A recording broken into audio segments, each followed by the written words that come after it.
This is my Zastava Npap. This was the second generation that came in. I briefly described that in the PSA fire control group video, the little nickel boron style fire control group there. Don't worry for the retards out there, it's unloaded. I just got done with my first string of fire. But anyway, this rifle was the second generation to come in. These would come in, neutered, and then they would be opened up. Sometimes people would have smaller mag wells, but initially the PAP series, the first series with the film hole stock, came in as a single stack. This was the second generation. No reinforcement in the receiver here near the front trunnion. And then they came out with the OPAP, which is more reminiscent of the ZPAP line, where you have the reinforcement here, the bulged receiver, bulged trunnion kind of look.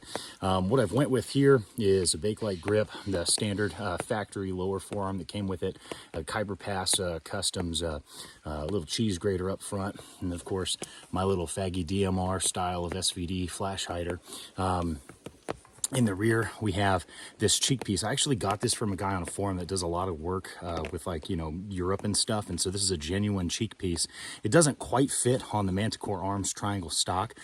So I used a little bit of electrical tape, but it seems to be holding pretty tight now.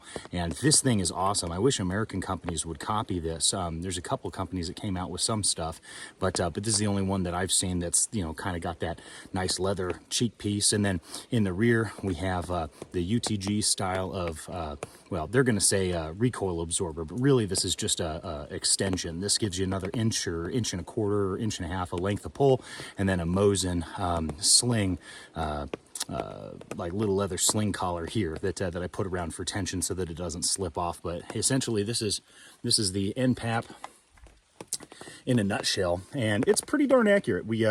I had to sight it back in because again I took this off and then put it back on. Seems like that's the theme of a lot of my stuff, but I think I got it dialed, so I'm going to do another string of about 10 rounds, and then I think I'm firing with the Tula ammo right now.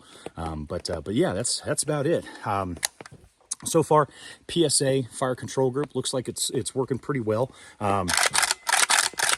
Not running into any kind of weird hangups or anything like that. Yeah, so anyway, once I get this home, we'll take it apart and see, what the internals look like, and see if the fire control group is wearing in as it should.